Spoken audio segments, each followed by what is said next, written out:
In this video, we want to show you that Larys Strong single-handedly killed all the Targaryen and Hightower dragons, and he did it for the realm. This is the incredible story of how a cripple murdered his own father and brother, played both sides in the Dance of the Dragons, and sacrificed everything he had in order to stop the creation of a second Valyria. Obviously, the show butchered his character, but we'll show you what really was supposed to happen in House of the Dragon Season 1.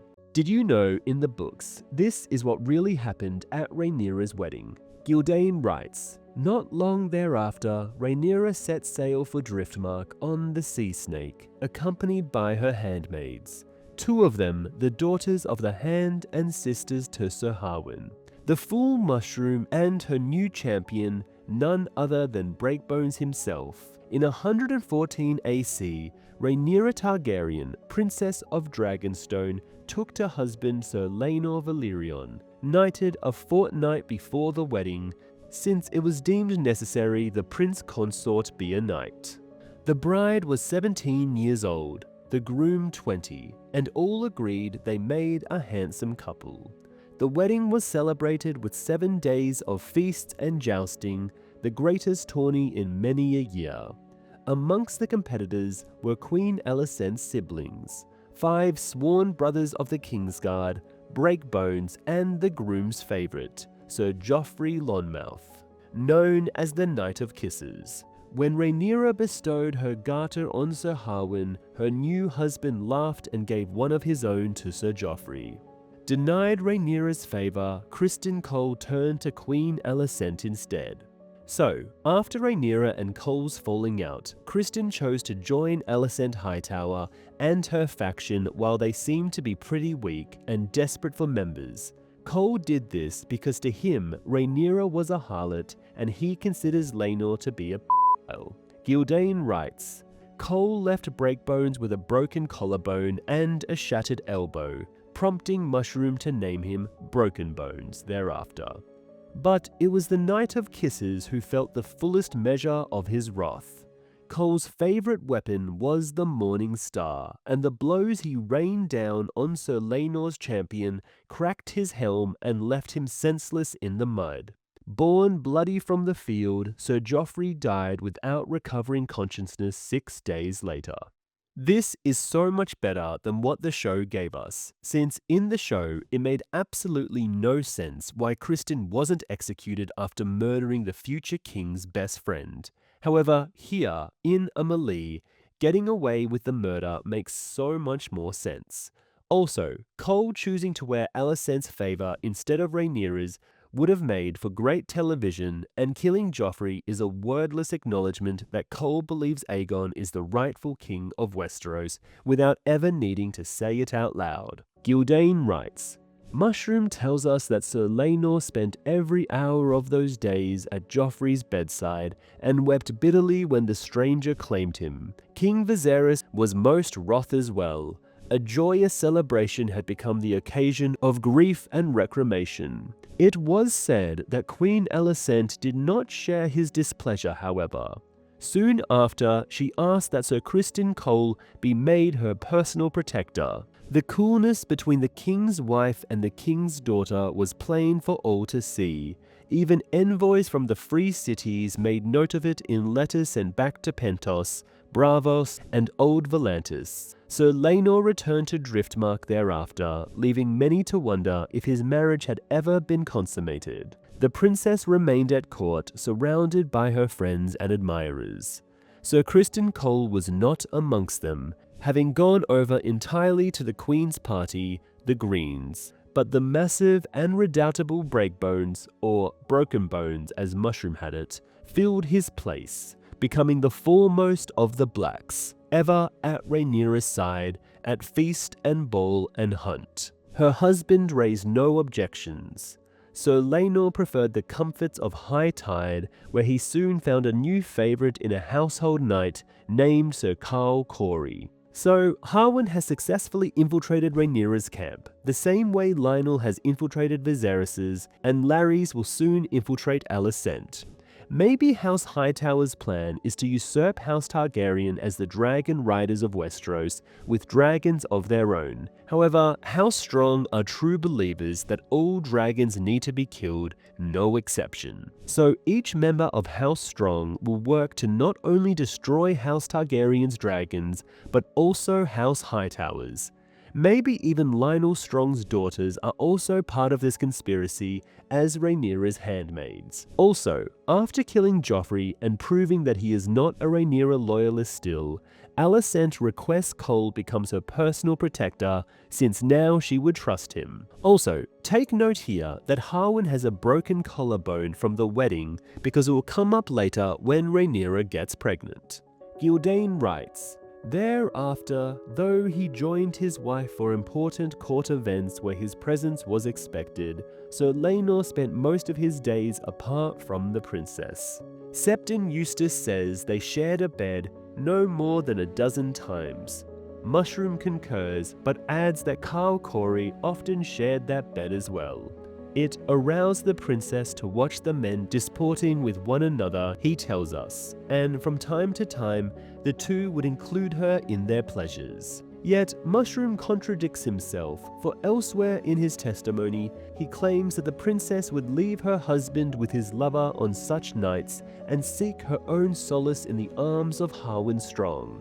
Whatever the truth of these tales, it was soon announced that the princess was with child. Born in the waning days of 114 AC, the boy was a large, strapping lad with brown hair, brown eyes, and a pug nose. Sir Laenor had the aquiline nose, silver white hair, and purple eyes that bespoke his Valyrian blood. Again, Harwin has a broken collarbone in 114 AC from the wedding, so it's extremely unlikely that Jace is his. Also, Gildain tells us Lenor's hair color and nose shape, but doesn't do the same for Harwin, which, if Harwin had brown hair, brown eyes, and a pug nose, gossip around the court would have told us so. However, the text never specifies Harwin's hair color, probably because it wasn't brown, since the text so obviously wants us to believe that the children are Harwin's. Most likely, Harwin is blonde-haired like Lucamore Strong. Instead, maybe Laenor just had some brown-haired genes from the Valyrian side marrying into non-Valyrian houses. Since Rhaenyra, Lenore, and Carl's situation sounds very similar to what Marjorie was proposing between her, Renly, and Loras, Carl would be able to get Lenore aroused enough and able to finish inside Rhaenyra to get her pregnant. And Rhaenyra knows she needs her children to be Lenore's to get House Valyrian to support her claim to the Iron Throne and ensure her children are dragon riders, which they all end up being. And not once do we have any indication that House Valyrian think Rhaenyra's children are bastards, which probably comes from Lenore saying they are 100% his. Although it would be hilarious if somehow Rhaenyra's children were actually Carl's instead. Gildain writes, Lenore's wish to name the child Joffrey was overruled by his father, Lord Corlys. Instead, the child was given a traditional Valyrian name, Jacaerys. Friends and brothers would call him Jace. The court was still rejoicing over the birth of the princess's child when her stepmother, Queen Alicent, also went into labor delivering Viserys his third son, Daeron, whose coloring, unlike that of Jace, testified to his dragon blood. By royal command, the infants Jacaerys Valyrian and Daeron Targaryen shared a wet nurse until weaned. It was said that the king hoped to prevent any enmity between the two boys by raising them as milk brothers. If so, his hopes proved to be sadly forlorn. This is actually wrong. Compared to all of Alicent's children, Daeron is the nice one, and so Viserys was actually right to do this. Gildain writes, a year later in 115 AC, there came a tragic mishap of the sort that shapes the destiny of kingdoms. The bronze of Runestone, Lady Rhys Royce, fell from her horse whilst hawking and cracked her skull upon a stone. She lingered for 9 days before finally feeling well enough to leave her bed, only to collapse and die within an hour of rising. Ryan Condell has gone on to say when he read this passage, he instantly thought Daemon did it. But that makes no sense. Why would Daemon let her linger for 9 days? Why wouldn't she tell anyone what Daemon did during those 9 days? And by comparison, what the show gave us was nonsense that the most recognizable man and his dragon weren't noticed entering the Vale of Arryn.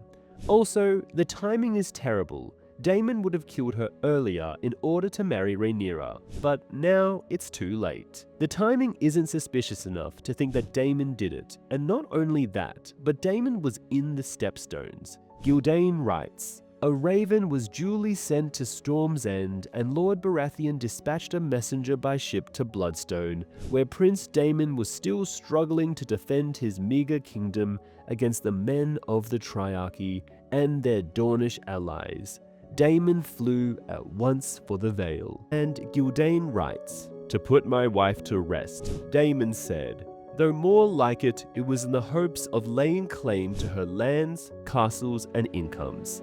In that, he failed. Runestone passed instead to Lady Rhee's nephew, and when Daemon made appeal to the Eyrie, not only was his claim dismissed, but Lady Jean warned him that his presence in the Vale was unwelcome. Flying back to the Stepstones afterward, Prince Daemon landed at Driftmark to make a courtesy call upon his erstwhile partner in conquest, the Sea Snake, and his wife, the Princess Rhaenys. High Tide was one of the few places in the Seven Kingdoms where the king's brother could be confident he would not be turned away. There, his eye fell upon Lady Corley's daughter, Laena, a maid of 22. Tall, slender, and surprisingly lovely. Even Mushroom was taken with her beauty, writing that she was almost as pretty as her brother, with a great mane of silver gold ringlets that fell down past her waist. So, Laena claimed Vhagar before Aemma's death, which means that if Viserys had just chosen to marry Laena instead of Alicent, he would have had a wife who rode Vhagar, one of the most beautiful women in Westeros, the support of Corlys and Rhaenys, dragon-riding children, as well as a wife who might actually love him. So, like Dreamfire Rhaena, Rhaenys, and Rhaenyra, Laena seems to be a special Targaryen since both her daughters by Daemon, Rhaena and Baela, end up being dragon hatchers and riders. Although Rhaena's dragon Morning hatched from a dragon egg laid by Rhaenyra's dragon Syrax, so maybe she wasn't a special Targaryen. Either way, Viserys' children would have had a line of special female Targaryens to create more dragons that wouldn't come into conflict with Rhaenyra and her line. Ultimately, Viserys should have just waited a few years for Laena to get older, and House Targaryen probably would have avoided the entire Dance of the Dragons.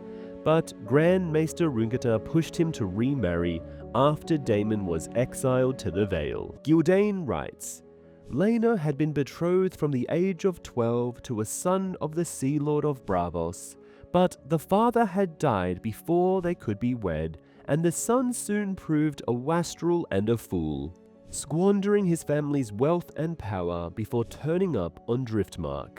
Lacking a graceful means to rid himself of the embarrassment, but unwilling to proceed with the marriage, Lord Corlys had repeatedly postponed the wedding.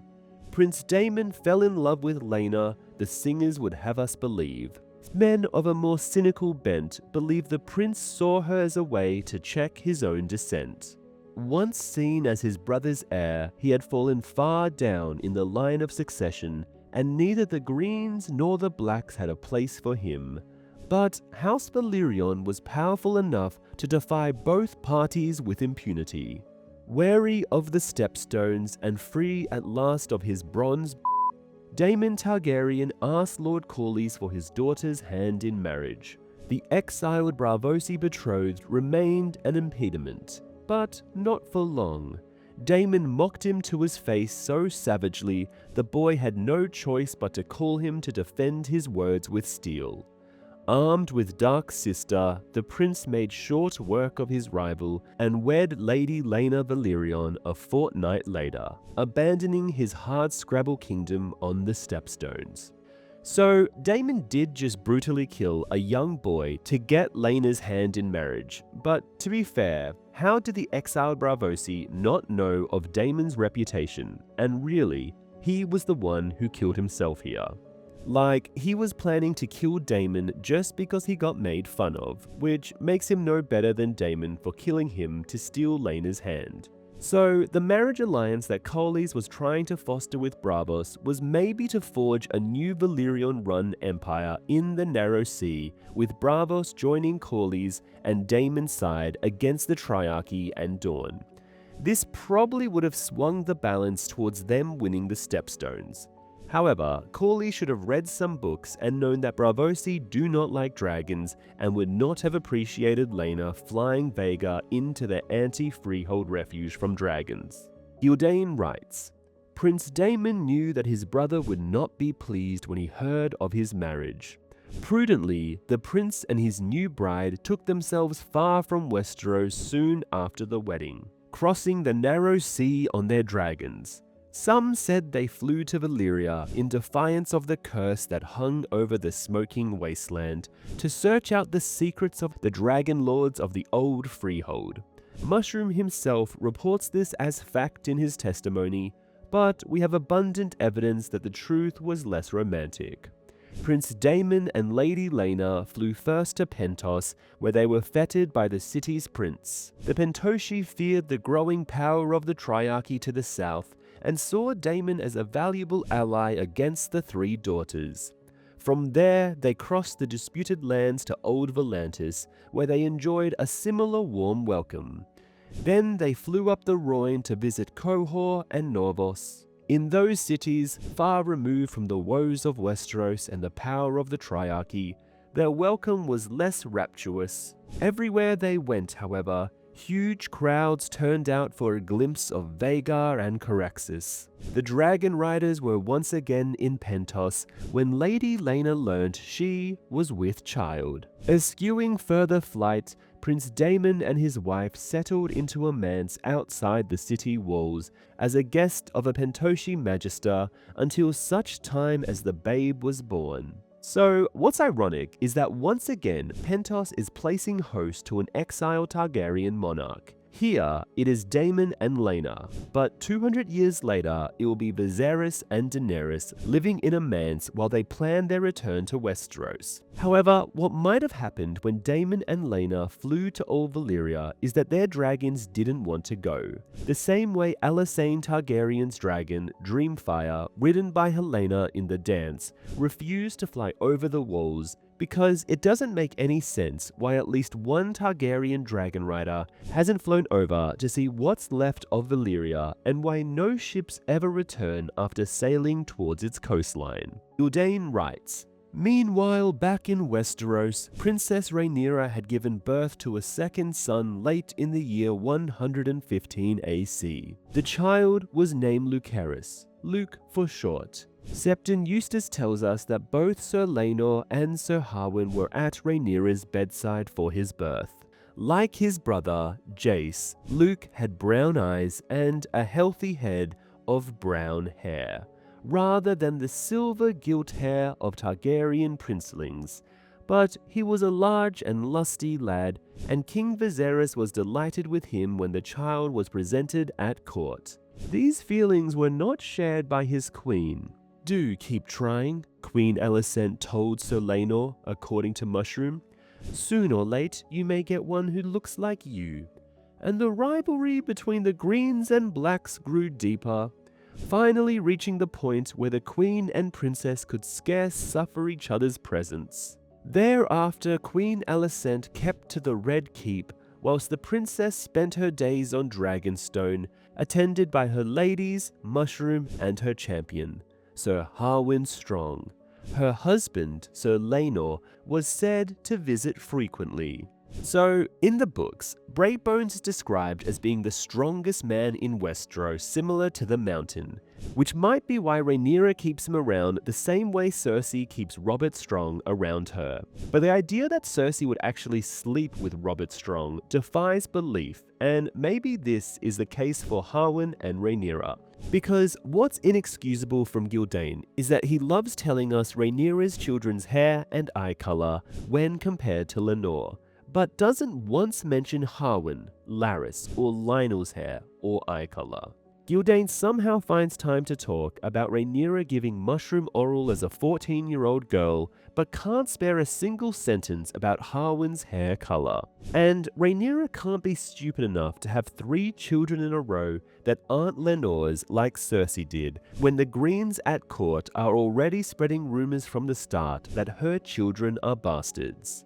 No one was calling Cersei's children bastards when she had Jaime's kids, but Rhaenyra knows the Greens are trying to usurp her crown and portray her as a sexual deviant. Gyldain writes, in 116 AC, in the free city of Pentos, Lady Laena gave birth to twin daughters, Prince Daemon's first true-born children. Prince Daemon named the girls Baela after his father and Rhaena after her mother. The babes were small and sickly, alas, but both had fine features, silver white hair, and purple eyes. When they were half a year old and stronger, the girls and their mother sailed to Driftmark, whilst Daemon flew ahead with both dragons. From high tide, he sent a raven to his brother in King's Landing, informing his grace of the birth of his nieces, and begging leave to present the girls at court to receive his royal blessing. Though his hand and small council argued heatedly against it, Viserys consented, for the king still loved the brother who had been the companion of his youth. Daemon is a father now, he told Grand Maester Mellos. He will have changed. Thus were the sons of Baelon Targaryen reconciled for the second time. This is further indication that Daemon didn't do the things he was accused of with Rhaenyra, since Viserys forgives him pretty easily, and the reason why Viserys exiled him, trying to tempt Rhaenyra to marry him, is now gone.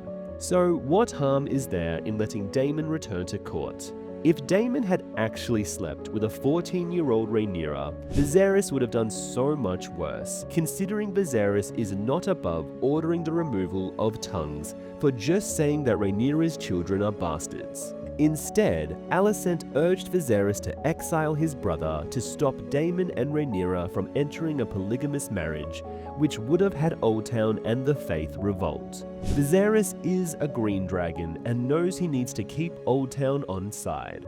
Also, why couldn't Viserys have just ordered his sons Aegon and Aemon to marry Baela and Rhaena? That would have tied all the houses together, since that is less inbred than having Aegon to his sister Helena, both of whom didn't even like each other. Then have Helena promise to Jace, and thus the Dance of the Dragons could have been avoided, since would Alicent really war against her daughter, since the two are close in both the book and show? Gyldain writes, in 117 AC on Dragonstone, Princess Rhaenyra bore yet another son. Sir Laenor was at last permitted to name a child after his fallen friend, Sir Joffrey Lonmouth. Joffrey Valyrion was as big and red-faced and healthy as his brothers, but like them he had brown eyes, brown hair, and features that some at court called common. The whispering began again. Amongst the Greens, it was not an article of faith that the father of Rhaenyra's sons was not her husband Laenor, but her champion Harwin Strong. Mushroom says as much in his testimony, and Grand Maester Mellos hints at it, while Septon Eustace raises the rumors only to dismiss them. Whatever the truth of these allegations, there was never any doubt that King Viserys was still meant for his daughter to follow him upon the Iron Throne, and her sons to follow her in turn. By royal decree, each of the Valyrian boys was presented with a dragon's egg whilst in the cradle. Those who doubted the paternity of Rhaenyra's sons whispered that the eggs would never hatch, but the birth in turn of 3 young dragons gave the lie to their words. The hatchlings were named Vermax, Arax, and Taraxis, and Septon Eustace tells us that his grace sat Jace upon his knee atop the Iron Throne as he was holding court, and was heard to say, "One day, this will be your seat, lad." The fact that all of them hatched dragon eggs and became dragon riders should have been enough to prove they are Targaryens. For example, If Rhaenyra's 3 children all had silver hair, purple eyes, and no dragons, they would have been less worthy to inherit the Iron Throne. Alicent's argument against Rhaenyra's children essentially boils down to bigotry and ignoring Viserys' wishes, which are pretty obvious when he sits Jace down on the Iron Throne and says this will be yours. Like every Targaryen before Viserys chose their successor, is when Oldtown comes in and helps install a green dragon in place of a black one. Jaehaerys over Dreamfire Rhaena, Viserys over Rhaenys, and now Aegon over Rhaenyra. Gildane writes, childbirth excited a toll on the princess. The weight that Rhaenyra gained during her pregnancies never entirely left her, and by the time her youngest boy was born, she had grown stout and thick of waist. The beauty of her girlhood a fading memory, though she was but 20 years of age. According to Mushroom, this only served to deepen her resentment of her stepmother, Queen Alicent, who remained slender and graceful at half again her age. The sins of the father are often visited on the sons, wise men have said, and so it is for the sins of mothers as well. The enmity between Queen Alicent and Princess Rhaenyra was passed on to their sons, and the Queen's 3 boys, the princes Aegon, Aemond, and Daeron, grew to be bitter rivals of their Valyrian nephews, resentful of them for having stolen what they regarded as their birthright, the Iron Throne itself. Though all 6 boys attended the same feasts, balls, and revels, and sometimes trained together in the yard under the same master-at-arms and studied under the same maesters, this enforced closeness only served to feed their mutual mislike, rather than binding them together as brothers. Now, was Rhaenyra fat? Probably a little, but not too fat that she couldn't ride her dragon. However, Preston Jacobs made a really good point that Rhaenyra, unlike Alicent, doesn't use her sexual charm to get men to do things for her. For example, Cersei constantly flaunts her sexuality and sleeps with men to get them to do what she wants. Jaime, Lancel, Osney Kettleblack. Whereas if Rhaenyra is overweight, then it actually is more impressive how she's able to get half the realm to support her just 20 years after the Great Council ruled against a woman inheriting the Iron Throne. Also, Viserys really dropped the ball as a father by not realizing how much Alicent had poisoned their children against Rhaenyra and not for sending Alicent away to Oldtown. Like, he wasn't busy with anything else. There were no wars, no famines or things to occupy his time, except ensuring the stability of House Targaryen. Like, even King Robert knew his son sucked and didn't trust Cersei, but Viserys seems completely oblivious. Gildane writes, whilst Princess Rhaenyra misliked her stepmother Queen Alicent, she became fond and more than fond of her good sister Lady Laena. With Driftmark and Dragonstone so close, Daemon and Laena often visited with the princess, and her with them. Many a time they flew together on their dragons, and the princess's she-dragon Syrax produced several clutches of eggs. In 118 AC, with the blessing of King Viserys, Rhaenyra announced the betrothal of her 2 eldest sons to the daughters of Prince Daemon and Lady Laena. Jacaerys was 4 and Lucerys 3, the girls were 2.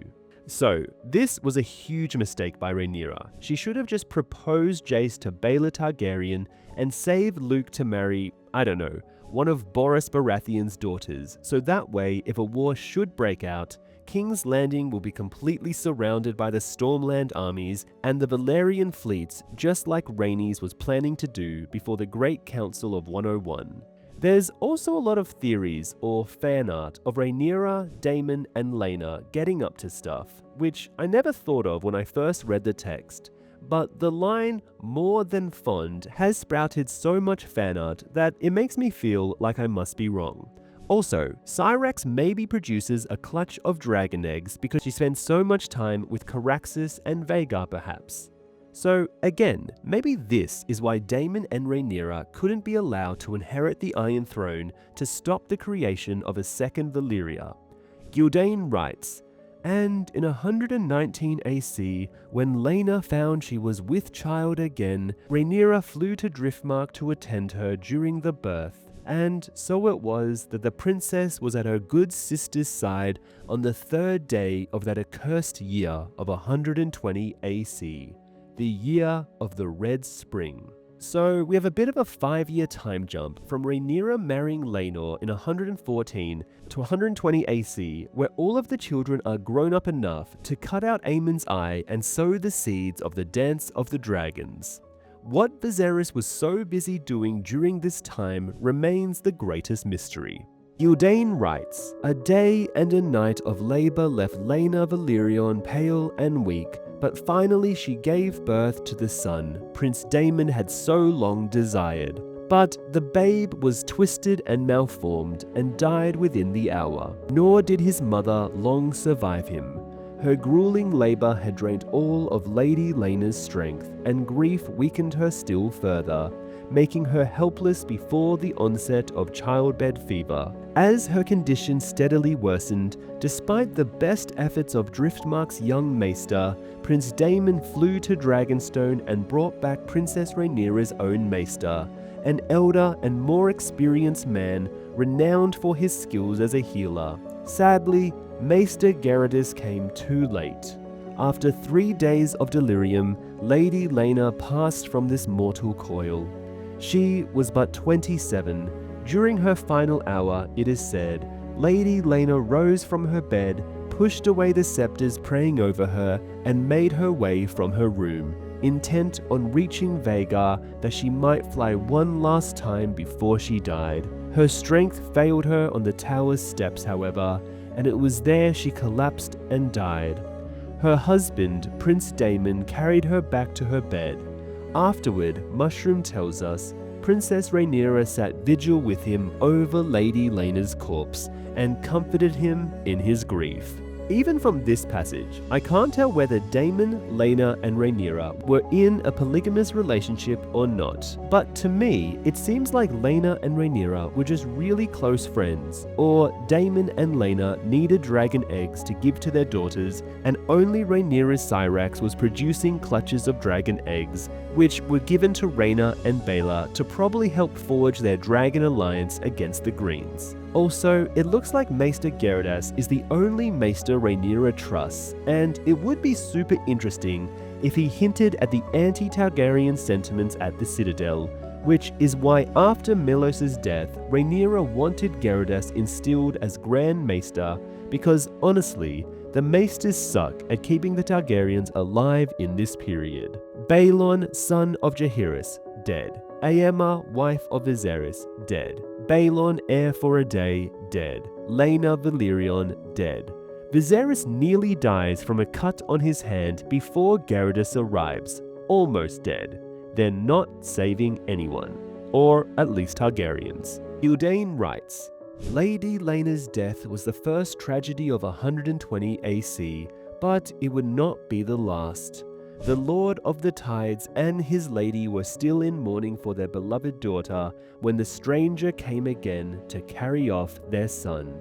Sir Laenor Velaryon, husband to the Princess Rhaenyra and the putative father of her children, was slain whilst attending a fair in Spicetown, stabbed to death by his friend and companion, Sir Carl Corey. The two men had been quarrelling loudly before blades were drawn. Merchants at the fair told Lord Velaryon when he came to collect his son's body. Corey had fled by then, wounding several men who tried to hinder him.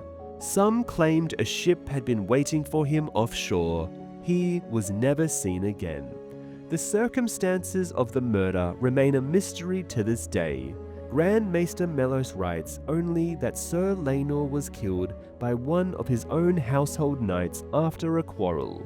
Septon Eustace provides us with the killer's name and declares jealousy as the motive for the slaying. Laenor Velaryon had grown wary of Sir Carl's companionship and had grown enamored of a new favourite, a handsome young squire of 6 and 10. Mushroom, as always, favours the most sinister theory, suggesting that Prince Daemon paid Carl Corey to dispose of Princess Rhaenyra's husband, arranged for a ship to carry him away, then cut his throat and fed him to the sea. A household knight of relative low birth, Corey was known to have a lord's taste and a peasant's purse, and was given to extravagant wagering besides, which lends a certain credence to the fool's version of events. However, Preston Jacobs exposes that the reason why Leonor died was because of debts that Karl Corey acquired during the fair, because he had a lord's taste and a peasant's purse. This is why Leonor and Karl were arguing in public. Leonor then went with Karl to resolve the debt and got killed. The moneylenders knew that the only way to escape the sea snake's wrath for killing his son was to spread rumors and make it look like Karl had killed Leonor, since, alive, Karl could give their names to Corleys. Gildane writes, "Yet there was no shred of proof, then or now, though the sea snake offered a reward of 10,000 golden dragons for any man who could lead him to Sir Karl Corey, or deliver the killer to a father's vengeance." Even this was not the end of the tragedies that would mark that dreadful year. The next occurred at high tide after Sir Leonor's funeral, when king and court made the journey to Driftmark to bear witness at his pyre, many on the backs of their dragons. The cruelty of children is known to all. Prince Aegon Targaryen was 13, Princess Helena 11, Prince Aemond 10, and Prince Daeron 6. Both Aegon and Helena were dragon riders. Helena now flew Dreamfire, the she-dragon who once carried Rhaena, Maegor the Cruel's Black Bride, whilst her brother, Aegon's young Sunfire, was said to be the most beautiful dragon ever seen upon the earth. Even Prince Daeron had a dragon, a lovely blue she-dragon named Tessarion, though he had yet to ride. So many dragons were present that Septon Eustace wrote that Driftmark had become the new Valyria. So let's count how many dragons there are. Right now, the Blacks have 7 dragons, with Rhaenys' Meles, Daemon's Caraxes, Rhaenyra's Syrax, Jace's Vermax, Lux's Arax, Joffrey's Taraxis, and Baela's Moondancer. Against the Greens, 3 dragons, Aegon's Sunfire, Helena's Dreamfire, and Daeron's Tessarion. So, before Laena and Lenor's death, it was 9 against 3, and the Greens really had no hope in winning. However, these 2 dragons and Aemond's seizure of Vhagar suddenly gives the Greens a chance in what would have otherwise been a one-sided slaughter. Gildane writes, "Only the middle son, Prince Aemond, remained dragonless, but his grace had hopes of rectifying that, and had put forward the notion that perhaps the court might sojourn at Dragonstone after the funeral.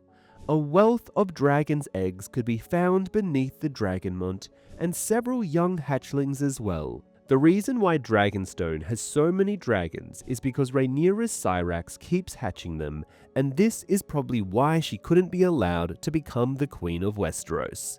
Gildane writes, "Prince Aemond could have his choice. Viserys said, 'If the lad is bold enough.' Even at 10, Aemond Targaryen did not lack for boldness.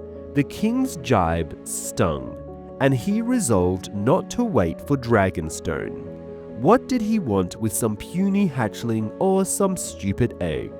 Right there at high tide was a dragon worthy of him. Vhagar, the oldest, largest, most terrible dragon in the world. Even for a son of House Targaryen, there are always dangers in approaching a dragon, particularly an old, bad-tempered dragon who has recently lost her rider. His father and mother would never allow him to go near Vhagar, Aemond knew, much less try to ride her. So he made certain they did not know, sliding from his bed at dawn whilst they still slept, and stealing down to the outer yard where Vhagar and the other dragons were fed and stabled. The prince had hoped to mount Vhagar in secrecy, but as he crept up to the dragon, a boy's voice rang out. "You stay away from her!" The voice belonged to the youngest of his half-nephews, Joffrey Valerion, a boy of 3, Always an early riser, Joff had sneaked down from his bed to see his own young dragon, Taraxis. Afraid that the boy would raise the alarm, Prince Aemon shouted at him to be quiet, then shoved him backward into a pile of dragon droppings. As Joff began to bowl, Aemon raced to Vhagar and clambered up onto her back. Later, he would say that he was so afraid of being caught that he forgot to be frightened of being burnt to death and eaten.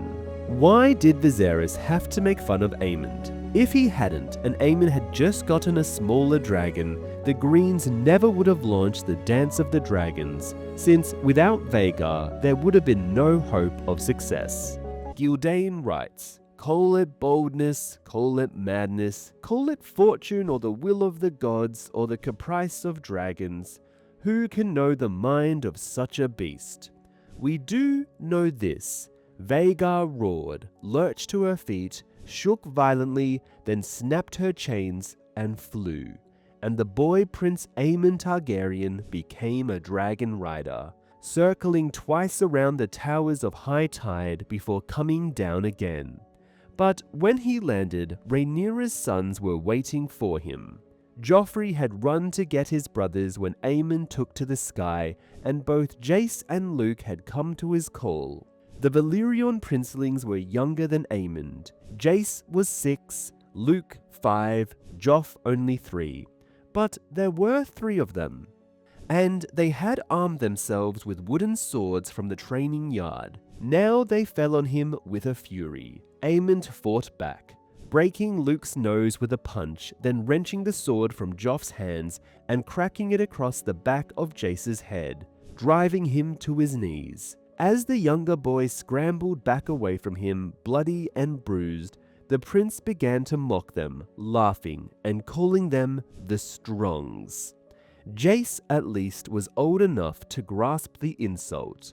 He flew at Aemon once again, but the older boy began pummeling him savagely, until Luke, coming to the rescue of his brother, drew his dagger and slashed Aemon across the face, taking out his right eye. By the time the stable boys finally arrived to pull apart the combatants, the prince was writhing on the ground, howling in pain, and Vhagar was roaring as well. What's interesting is that when Aemon screams, so does Vhagar. So what if, after riding Vhagar, Aemon's chest was so puffed out because he had Vhagar's mind inside his, and this caused him to be so confrontational? It would be crazy to think, what if Aemon had a completely different personality? But once he got Vhagar, that version of himself died and was replaced by the fearsome, short-tempered psychoses of Vhagar.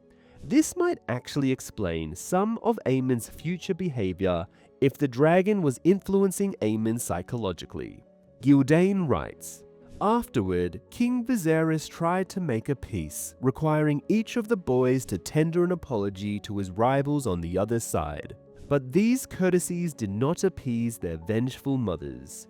Queen Alicent demanded that one of Lucerys Valerion's eyes should be put out for the eye he had cost Aemon.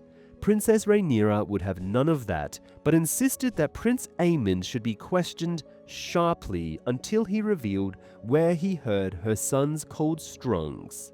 To so name them was tantamount to saying they were bastards with no rights of succession, and that she herself was guilty of high treason. When pressed by the king, Prince Aemon said it was his brother Aegon who had told him they were Strongs, and Prince Aegon said only, 'Everyone knows, just look at them.' King Viserys finally put an end to the questioning, declaring he would hear no more. No eyes would be put out, he decreed, but should anyone, man or woman or child, noble or common or royal, mock his grandsons as Strongs again, their tongues would be pulled out with hot pincers. This seems to imply Viserys was telling his children and wife to stop calling Rhaenyra's children bastards, since he specifically says noble and royal, and it's not like Rhaenyra's side is going to call themselves bastards. Also, Rhaenyra insisting that Aemon should be tortured is quite extreme. although so was Alicent. Gyldain writes, "His Grace further commanded his wife and daughter to kiss and exchange vows of love and affection, but their false smiles and empty words deceived no one but the king." Viserys is actually too stupid to be king if he keeps falling for this, and not just sitting down with his own kids, making it clear that Rhaenyra is the heir. Like, Robert not realizing his children are not his is believable, because who would think Cersei is sleeping with her brother, the only man allowed in her company alone without drawing any suspicion? But Alicent has been trying to disinherit Rhaenyra since Aegon was born. Gyldain writes, "As for the boys, Prince Aemon said later that he lost an eye and gained a dragon that day, and counted it a fair exchange." To prevent further conflict and put an end on these vile rumors and base calumnies, King Viserys further decreed that Queen Alicent and her sons would return with him to court, whilst Princess Rhaenyra confined herself to Dragonstone with her sons. Henceforth, Sir Eric Cargyle of the Kingsguard would serve as her sworn shield. Now, Viserys' Kingsguard that supported Rhaenyra were Sir Eric, as we see here with him travelling to Dragonstone with her. The next is Sir Steffon Darkland, who was one of the 5 Knights of the Kingsguard in King's Landing when Viserys died, then stole the king's crown and brought it to Rhaenyra. Sir Laurent Marbrand was the other Kingsguard on Dragonstone with Rhaenyra when her father died, and she trusted him enough to eventually become Lord Commander of her Queensguard. Meanwhile, Sir Criston Cole, Sir Aric Cargyle, Sir Rickard Thorne, and Sir Willis Fell were the Kingsguard who supported Aegon. Gyldain writes, "Whilst Viserys ordered Breakbone's return to Harrenhal, these rulings pleased no one," Septon Eustace writes. Mushroom demurs. One man at least was thrilled by the decrees, for Dragonstone and Driftmark lay quite close to one another, and this proximity would allow Daemon Targaryen ample opportunity to comfort his niece, Princess Rhaenyra, unbeknownst to the king. Though Viserys I would reign for 9 more years, the bloody seeds of the Dance of the Dragons had already been planted, and 120 AC was the year when they began to sprout. Okay, Aegon was 13 here and Rhaenyra 23, so Viserys could have married Rhaenyra to Aegon and sent them both to live at Dragonstone. But after everything that's happened, there is no way either of them would agree. However, this would make a funny situation, and they're both bad people, so they kind of deserve it. Gyldain writes, "The next to perish were the elder Strongs. Lionel Strong, Lord of Harrenhal and Hand of the King, accompanied his son and heir, Sir Harwin, on his return to the great, half-ruined castle on the lakeshore. Shortly after their arrival, a fire broke out in the tower where they were sleeping, and both father and son were killed, along with 3 of their retainers and a dozen servants. The cause of the fire was never determined.